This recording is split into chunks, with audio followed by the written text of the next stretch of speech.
Bertemu kembali, pengamanan Mapolda Metro Jaya Jakarta Selatan diperketat usai penggeledahan di 12 lokasi terkait penanganan 3 kasus dugaan korupsi seperti pengadaan batu bara, korupsi PT Asabri dan penyelesaian hutang di PT CBS kepada anak perusahaan Krakatau Steel. Sejumlah barang bukti yang disita saat penggeledahan di Cafe The Clan dan Money Changer di kawasan Cipete, Jakarta Selatan tiba di Polda Metro Jaya pada Kamis pagi. Saat penggeledahan, penyidik menyita uang senilai 67 miliar rupiah dan puluhan bukti dokumen serta perangkat elektronik. Sementara saat penggeledahan di perumahan Parayangan Golf 2 Bogor, Jawa Barat, penyidik menyita barang bukti mulai dari emas, uang tunai pecahan rupiah, dolar Amerika Serikat dan Singapura dengan total seluruhnya mencapai 476 miliar rupiah. Hasil penggeledahan rumah di Parayangan Golf 2 nomor 2 Bogor ditemukan brankas terkunci. Setelah dibuka berisi 7 koper. Yang pertama 74 kg emas batangan, kemudian 4.767.300 USD, kemudian 14.083.800 SGD, kemudian 100 juta rupiah. Estimasi total dalam rupiah senilai 476 miliar. Kemudian kita juga telah melakukan penyitaan beberapa dokumen-dokumen termasuk handphone, kemudian beberapa foto keluarga yang diduga pemilik rumah dan pemilik barang dalam brankas. Selanjutnya barang bukti akan kita lakukan penyitaan. Polisi menggeledah 12 lokasi yang berkaitan dengan 3 kasus berbeda, yakni kasus dugaan korupsi PLN, Asabri, dan Krakatau Steel. Kabid Humas Polda Metro Jaya Kombes Budi Hermanto menegaskan pengusutan kasus ini menjadi atensi Presiden Prabowo Subianto. Tentang dugaan korupsi blackout batubara PLN, Asabri dan Krakatau Steel. Ini merupakan atensi Bapak Presiden untuk dugaan-dugaan kasus korupsi menjadi perhatian kepolisian untuk melaksanakan pengungkapan dan proses penyidikan. Rangkaian penggeledahan ini bagian dari proses penyidikan di dalam mencari, mengumpulkan barang bukti untuk pemenuhan dalam proses penyidikan. Sementara peneliti Pukat UGM Zainur Rohman menyatakan polisi harus segera mengumumkan tersangka atas kasus ini, serta menelusuri keterkaitan pemilik dari lokasi-lokasi yang digeledah. Nah, ini tentu sangat menarik ya ketika kemudian penyidik Mabes Polri melakukan penggeledahan secara serentak di berbagai tempat. Kalau memang benar bahwa tempat-tempat tersebut dijadikan sebagai tempat penyimpanan hasil tindak pidana misalnya, tentu ini akan menarik karena akan dapat digunakan untuk pembuktian di dalam perkara pidananya. Nah, ini yang cukup menarik adalah sebenarnya tempat-tempat tersebut apakah memiliki keterkaitan gitu ya. Misalnya keterkaitan dari sisi pemilik gitu ya. Apakah dimiliki oleh orang yang sama atau oleh jejaring yang sama? Pada Kamis pagi, sejumlah personil BRIMOB ditempatkan di sejumlah titik, mulai dari pintu masuk Polda Metro Jaya hingga ke gedung Ditreskrimsus. Personel BRIMOB juga menggelar patroli keliling di wilayah Polda Metro Jaya untuk mengantisipasi hal-hal yang tak diinginkan. Tim Liputan, Kompas TV.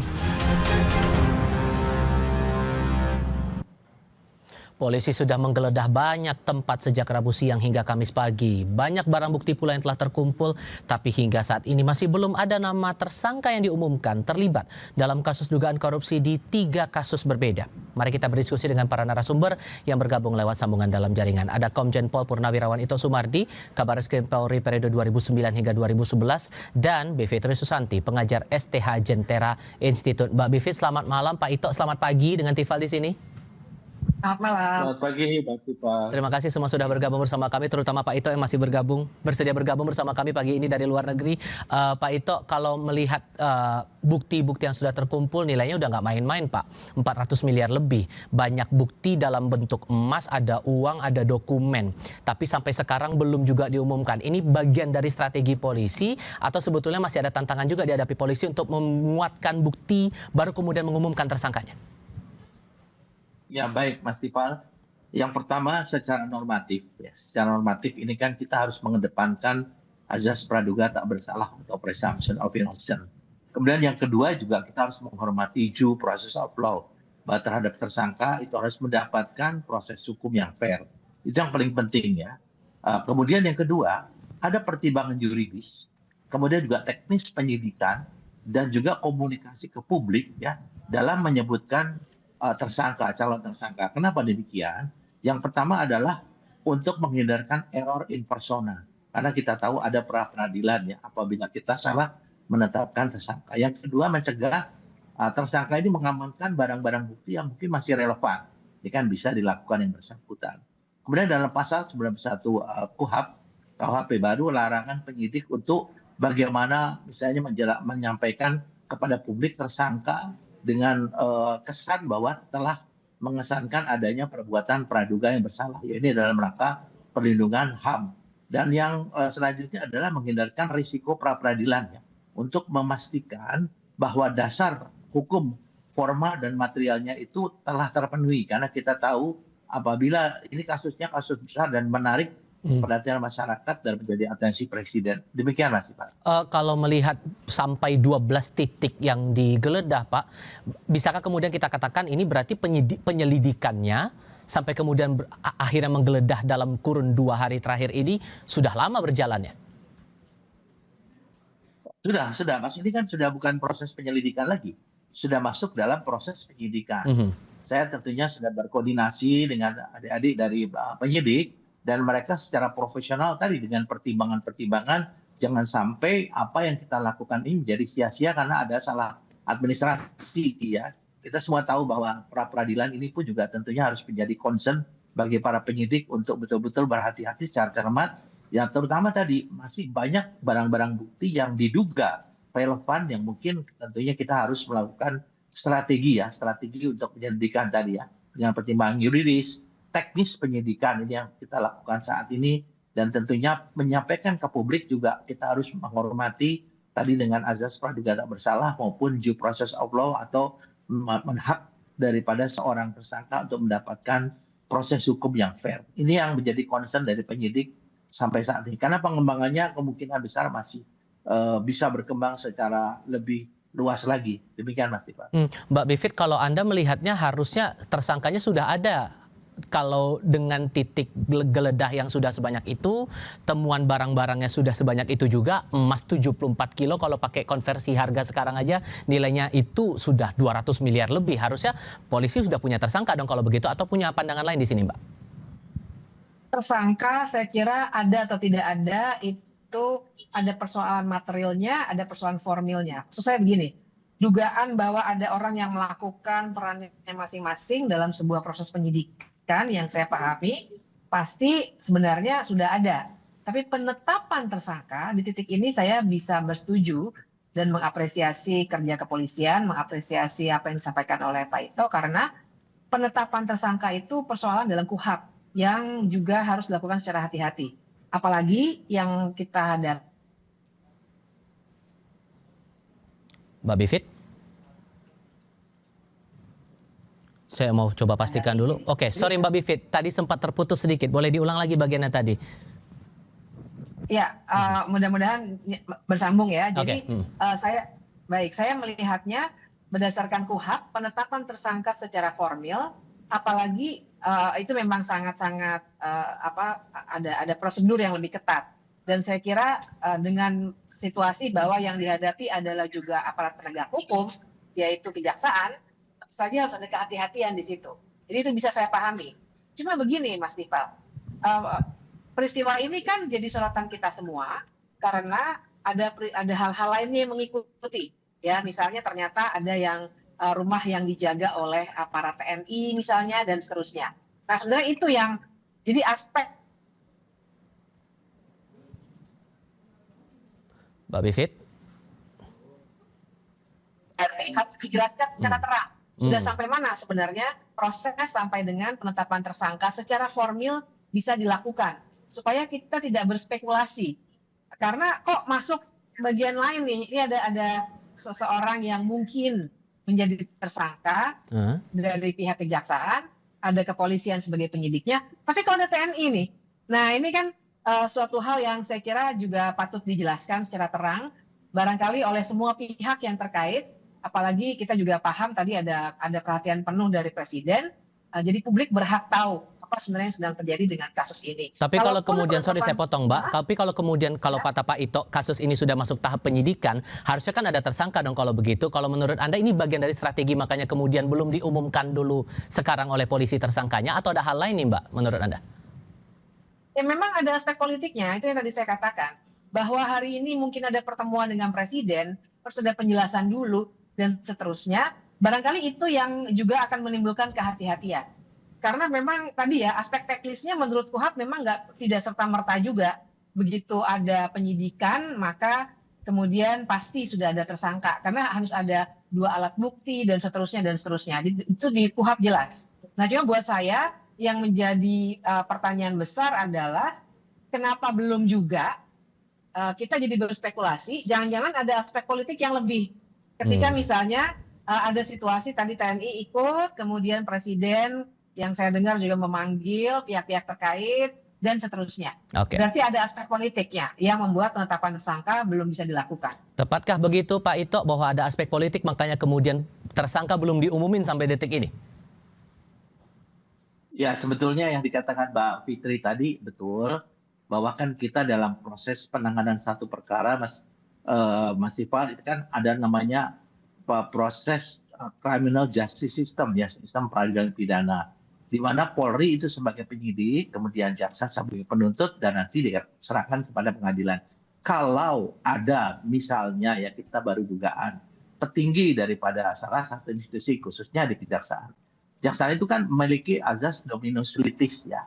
Jadi semua kewenangan di sana tentunya yang kita harapkan adalah komitmen dari setiap instansi ya untuk betul-betul menuntaskan kasus ini tanpa ada resistensi ya, resistensi institusi.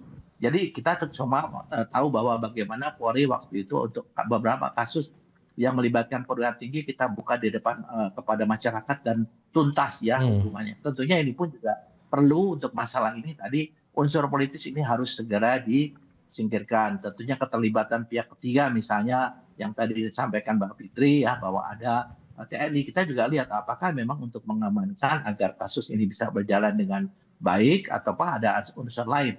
Jadi saya sependapat memang di sini adalah bagaimana dukungan Presiden ya sebagai pimpinan tertinggi yang beliau sudah menyampaikan tekad untuk bagaimana memberantas korupsi sampai seakar-akarnya. Ini yang tentu kita harapkan, dan jangan lupa bahwa unsur legislatif juga bisa menjadi pengawas ya, karena Komisi 3 ini kan mitra daripada kepolisian. Jadi kita ingin kasus ini bergulir sampai dengan pengadilan dan masyarakat mengetahui apa yang sebenarnya terjadi.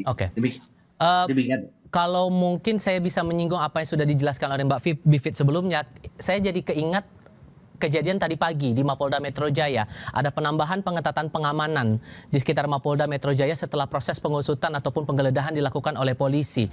Muncul kesan yang beredar kemudian ada upaya menghalang-halangi proses penyidikan ini. Nah, kalaupun kemudian itu kesannya muncul, bagaimana kemudian menjaga agar polisi ini tetap punya independensi mengusut kasus ini hingga tuntas? Tapi jawabnya nanti ya, kita jeda sebentar, tetap di Kompas TV. Sebelum melanjutkan diskusi, Mbak Bivit dan Pak Ito serta Anda, pemirsa Kompas TV, kami ajak Anda mengikuti pernyataan dari Kejaksaan Agung berikut ini yang menghormati upaya hukum penggeledahan yang dijalankan polisi sebagai penegak hukum. Kejaksaan Agung mengaku menunggu hasil dari penelusuran penyidik Polri dan berharap kepada masyarakat mendapatkan informasi dari pihak yang berwenang. Kita simak. Sehubungan dengan isu dan informasi yang berkembang di media massa dan media sosial saat ini, kami menyampaikan beberapa hal bahwa kegiatan penggeledahan yang terjadi saat ini merupakan tindakan hukum yang dilakukan oleh penyidik kepolisian dalam penanganan perkara yang menjadi kewenangan instansi Polri Oleh karena itu, kami menghormati seluruh proses penyidikan yang sedang berlangsung sesuai dengan ketentuan peraturan perundang-undangan. Kejaksaan Agung menunggu hasil penyidikan yang sedang dilakukan oleh penyidik kepolisian, termasuk mengenai objek penggeledahan, barang bukti maupun pihak-pihak yang dikaitkan dalam proses tersebut.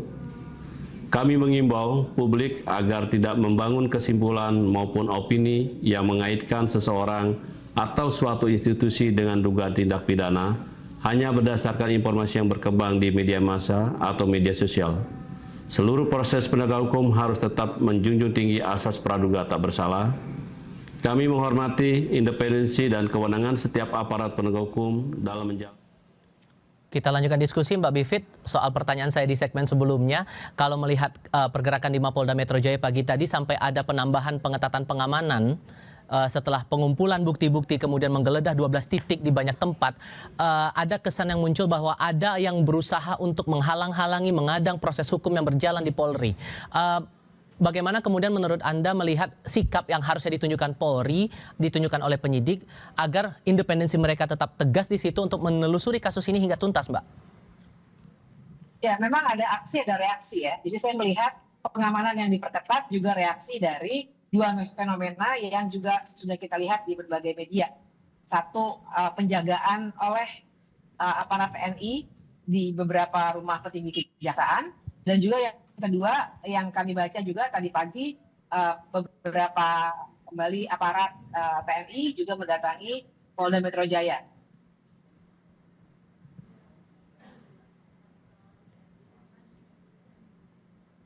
Mbak Bivit?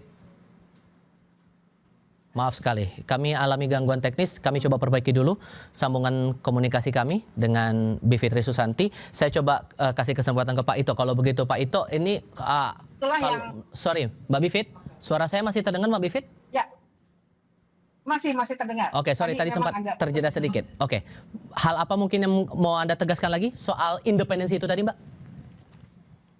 Iya, jadi saya kira memang sudah sewajarnya independensi itu dijaga dengan melindungi semua yang terkait dengan proses penyidikan, termasuk barang bukti, termasuk juga berbagai berkas lainnya yang dibutuhkan. Jadi saya kira memang itu yang perlu dilakukan. Pertanyaannya adalah, saya kira tanpa menyudutkan langsung ada azas, ada.